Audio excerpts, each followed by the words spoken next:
গজা তো আপনারা অনেকেই অনেক দোকান থেকে কিনে খেয়েছেন, তবে খুব কম খরচে আর অল্প সময়ের মধ্যে এই মিনি গজাটা একবার বাড়িতে বানিয়ে দেখুন। যেমন হবে খেতে সুন্দর, নরম তুলতুলে, ভেতরটা দেখুন কতটা সুন্দর হয়েছে, রসালো, খেতে দারুণ লাগে। প্রত্যেকটা গজা দেখুন কতটা নরম আর সফট হয়েছে, কতটা রসালো হয়েছে। একবার হলেও ঠিক আমার মতো করে এই গজাটা বাড়িতে বানিয়ে দেখুন, কথা দিচ্ছি আপনাদের অনেক বেশি ভালো লাগবে। নমস্কার বন্ধুরা, নতুন পর্ব দেখার জন্য আপনাদের সকলকে জানাই স্বাগত। পাঁচুলি ভিলেজ ফুড রান্নাঘরে প্রতিদিনের মতো আজকে আবারও নতুন একটা মিষ্টি রেসিপি নিয়ে চলে এসেছি। আজকে খুবই সহজভাবে মিনি গজা বানিয়ে দেখাবো। গজাটা আপনারা অনেক রকমের কিনে খেয়েছেন, তবে আজকের গজাটা আমি একদমই অন্যভাবে তৈরি করে দেখাবো। আপনাদের খুবই সহজ মনে হবে, ভীষণই সহজভাবে তৈরি করে দেখাবো। তাহলে চলুন দেখে নেওয়া যাক আজকের মিনি গজা। আমার চ্যানেলে নতুন বন্ধু হয়ে থাকলে সবার আগে চ্যানেলটি সাবস্ক্রাইব করে পাশে থাকা বেল আইকনটি অবশ্যই ক্লিক করবেন, যাতে সবার আগে নোটিফিকেশনগুলো আপনাদের কাছে পৌঁছে যায়। আর যারা ফেসবুক পেজ থেকে দেখছেন, পেজটা অবশ্যই একবার ফলো করুন। মিনি গজা বানানোর জন্য সবার প্রথমে একটা ডো মেখে নেব। তার জন্য এখানে একটা বড় বাটি নিয়েছি। বড় বাটিতে নিয়ে নেব এবারে এই ছোট বাটি মেপে এক বাটি ভর্তি ভর্তি ময়দা। এখানে আমি এক বাটি ময়দা দিয়ে তৈরি করব, আপনারা চাইলে কিন্তু ময়দার পরিমাণটা বাড়িয়েও নিতে পারেন। এবারে ময়দার মধ্যে নিয়ে নেব এক চুটকি মতো লবণ। মিষ্টি জাতীয় খাবারে একটু লবণ দিলে দেখবেন খেতে ভালো লাগবে। এবারে নিয়ে নেব এই চা চামচ মেপে 4 ভাগের 1 ভাগ বেকিং সোডা। এখানে পাউডার দিতে হবে না, শুধুমাত্র একটু সোডা দিলেই হবে। আর নিয়ে নেব হাফ চামচ মতো কালো জিরে। কালো জিরে দিলে গজাগুলোর ফ্লেভারটা খুব সুন্দর আসবে আর খেতেও অনেক বেশি ভালো লাগবে। এবারে শুকনো উপকরণগুলো ভালো করে একটু নেড়েচেড়ে মিশিয়ে নেব। এবারে ময়দাটা ময়াম দিয়ে নেব। তার জন্য এখানে 2 থেকে 3 চামচের মতো সাদা তেল নিয়ে নেব। এবারে তেলের সাথে হাত দিয়ে ঘষে ঘষে সময় নিয়ে একটু ভালো করে ময়াম দিয়ে নেব। আচ্ছা, এখানে আমি ময়াম দেওয়ার জন্য সাদা তেল ব্যবহার করেছি। আপনারা চাইলে কিন্তু গাওয়া ঘি বা ডালডাটা দিয়েও ময়ামটা দিয়ে নিতে পারবেন, সেক্ষেত্রেও খুব ভালো হবে। তবে চাইলেই দিয়ে নিন, একটু সময় নিয়ে ভালো করে ময়দাটা ঝুরঝুরে করে ময়াম দিয়ে নিতে হবে। এই যে দেখুন, এখানে হালকা হাতে ঘষে ঘষে খুব সুন্দরভাবে একটু ময়ামটা দিয়ে নিয়েছি আর একদম ঝুরঝুরে হয়ে গেছে। দেখুন, হাত দিয়ে যদি এইভাবে এক জায়গায় চেপে ধরা যায় তাহলে দেখুন খুব সুন্দরভাবে একটা দলায় পরিণত হচ্ছে। ঠিক এইভাবেই একটু ময়ামটা ভালো করে দিয়ে নিতে হবে। এইভাবে যদি তৈরি হয় তাহলে বুঝে নিতে হবে যে ময়দাটা খুব সুন্দরভাবে ময়াম দেওয়া হয়ে গেছে। এবারে অল্প অল্প করে জল দিয়ে খুব সুন্দরভাবে ময়দাটা ভিজিয়ে নিতে হবে। প্রথমে একবারে কিন্তু কোনোভাবেই বেশি করে জল দেওয়া যাবে না, কারণ এই খাস্তা গজা তৈরি করতে গেলে ডোটা কিন্তু একটু শক্ত মতো করেই মেখে নিতে হবে।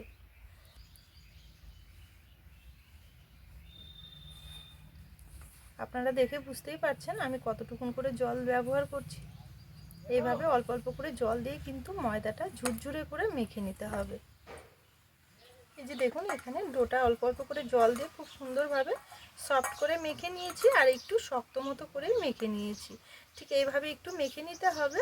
এবারে এটাকে আমি ঢেকে কিছুক্ষণের জন্য একটু রেস্টে রেখে দেবো। এতে করে দেখবেন ডোটা কিন্তু আগের তুলনায় অনেকটা সফট হবে। এখানে প্রায় 10 থেকে 12 মিনিটের জন্য একটু রেস্টে রেখে দিয়েছিলাম। রেস্টে রেখে দেওয়ার জন্য দেখুন কতটা সফট হয়ে গেছে। এবারে এই ডোটাকে হাতের মধ্যে নিয়ে এইভাবে একটু ছিঁড়ে ছিঁড়ে নেব। এইভাবে করে অবশ্যই নিতে হবে, তাহলে দেখবেন খুব সুন্দরভাবে লেয়ারগুলো আসবে। এই যে দেখুন, ডোটা আমি আবারও খুব ভালো করে একটু গোল মতো করে নিয়েছি। এবারে এটাকে আমি একটা চাটুর মধ্যে নিয়ে নেব।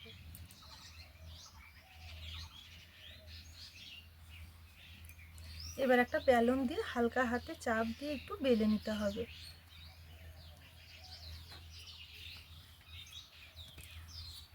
এই যে দেখুন, এখানে হালকা হাতে চাপ দিয়ে পুরো লেচিটাই আমি খুব সুন্দরভাবে বেলে নিয়েছি। আর থিকনেসটা দেখুন ঠিক এই রকম রেখেছি। খুব একটা যে পাতলা করেছি তাও কিন্তু না, আবার যে খুব একটা মোটা রেখেছি তাও কিন্তু না। আপনাদের দেখে একটু বুঝে নিতে হবে। এবারে এটাকে আমি পিস পিস করে কেটে নেব। কেটে নেওয়ার জন্য এখানে একটা ছুরি ব্যবহার করছি। তো আজকে যেহেতু আমি মিনি গজা বানাবো, সেই কারণে কিন্তু ছোট ছোট করে তৈরি করব।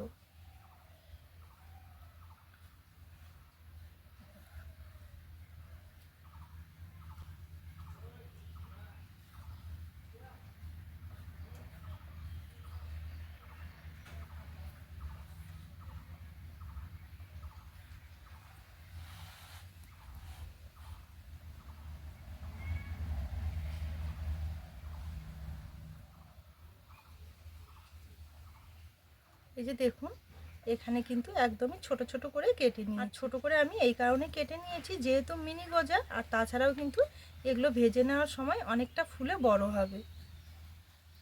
এবারে সবগুলোই একটা থালার মধ্যে তুলে নেব। আর কেটে নেওয়ার পর দেখুন কতটা সুন্দর হয়েছে। থিকনেসটা দেখুন ঠিক এইরকমই রেখে দিতে হবে। এই যে দেখুন এখানে খুব সুন্দরভাবে কেটে একটা থালার মধ্যে তুলে নিয়েছি। এবারে চলুন এগুলো ভেজে নেব। এবারে গজাগুলো ভেজে নেব, তার জন্য উনুন জেলে একটা কড়াই বসিয়ে নিয়েছি। কড়াই নিয়ে নেব একটু তেল।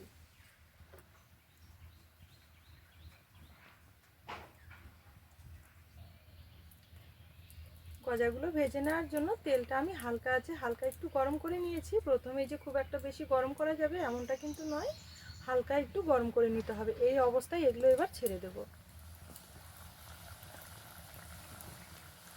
এখানে কিছুটা আমি তেলের মধ্যে ছেড়ে দিয়েছি। এবার তেলটা এভাবে একটু দুলিয়ে দেব। এই যে দেখুন এগুলো হালকা আছে, খুব সুন্দর করে একটা কালার করে ভেজে নিয়েছি। ঠিক এইরকমই যখন কালারটা আসবে তখনই কিন্তু তেল থেকে তুলে নিতে হবে। এবারে তেল থেকে তুলে নেব। প্রথমে কিন্তু আমি অনেক ছোট ছোট তৈরি করেছিলাম, তেলে দেওয়ার পর দেখুন কতটা বড় হয়ে গেছে আর কতটা খাস্তা হয়েছে দেখুন।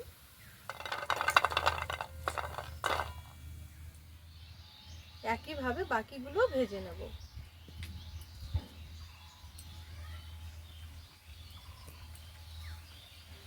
গজাগুলো তেলের মধ্যে ছেড়ে দেওয়ার পর হালকা করে একটু নাড়াচাড়া করতে থাকবেন। তার মানে তেলটা একটু দুলিয়ে দিতে হবে, তাহলে দেখবেন গজাগুলো কিন্তু একদম খাস্তা খাস্তা, আর লেয়ারগুলো খুব সুন্দরভাবে ফুলে যাবে। কিন্তু উনুনের আঁচটা হালকা রাখতে হবে, হালকা রেখেই কিন্তু এগুলো ভেজে নিতে হবে। তবে এগুলো ভাজতে যে খুব একটা বেশি সময় লাগে এমনটা কিন্তু না, খুব কম সময়ের মধ্যেই ভাজা হয়ে যায়। এই যে দেখুন বাকিগুলো খুব সুন্দরভাবে ভেজে নিয়েছি। এবারে চিনি রসটা তৈরি করে নেব, তার জন্য আবারও কড়াই পরিষ্কার করে বসিয়ে নিয়েছি। এবারে এখানে নিয়েছি আমি যে বাটি মেপে প্রথমে ময়দা নিয়েছিলাম 1 বাটি, সেই বাটি মেপেই চিনি নিয়েছি 1/2 বাটি। 1 বাটি ময়দার জন্য 1/2 বাটি চিনি নিলেই হয়ে যাবে।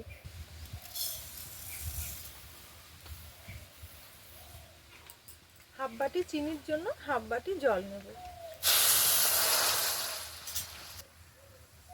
সুন্দর ফ্লেভারের জন্য এখানে 2টো এলাচ নিয়েছি, মুখগুলো একটু ফাটিয়ে রসের মধ্যে দিয়ে ভালো করে একটু জাল করে নিলে রসের মধ্যে দেখবেন খুব সুন্দর ফ্লেভার আসবে। এবারে নেড়ে চেড়ে হালকা আছে চিনিটা গলিয়ে হালকা একটু চিটচিটে মতো চিনি রসটা তৈরি করে নিতে হবে। এই যে দেখুন এখানে চিনিটা গলে গিয়ে রসটা খুব ভালো করে ফুটে উঠেছে। এর থেকে কিন্তু আর ঘন করার দরকার। এই যে দেখুন এখানে চিনি রসটা খুব সুন্দরভাবে ফুটে উঠেছে চিনিটা গলে গিয়ে।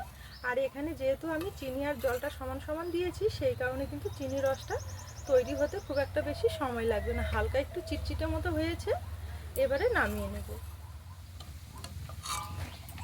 চিনির রস ওইদিকে গরম রয়েছে, তবে এই গজাগুলো কিন্তু অনেকটাই ঠান্ডা হয়ে গেছে। এবারে এই গজাগুলো রসের মধ্যে ছেড়ে দেবো। রসের সঙ্গে এইভাবে একটু নেড়ে চেড়ে নেব।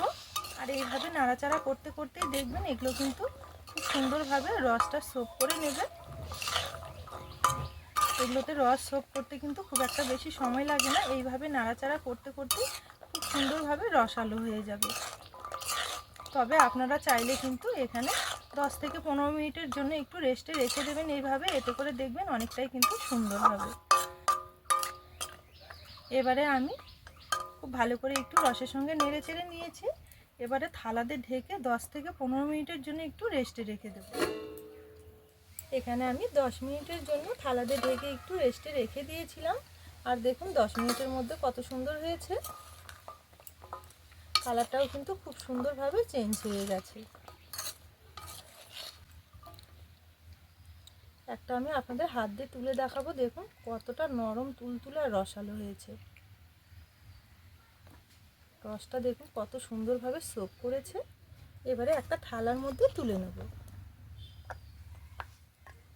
খুব কম খরচে একদম দোকানের মতো এই মিনি গজাটা বাড়িতে বানিয়ে দেখুন, খেতে দারুণ লাগবে।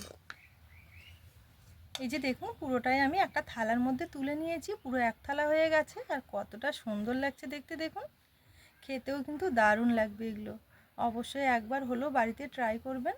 তাহলে বন্ধুরা আজকের এই মিনি গজার রেসিপি আপনাদের কেমন লেগেছে অবশ্যই কিন্তু একটা কমেন্ট করে জানাতে ভুলবেন না। আর পুরো ভিডিও দেখে রেসিপি ভালো লেগে থাকলে সবসময়ের জন্য আমার চ্যানেলের পাশে থাকবেন। আজকের জন্য রেসিপি এখানেই শেষ করলাম। আপনারা ভালো থাকবেন, সুস্থ থাকবেন, দেখা হবে পরের রেসিপিতে।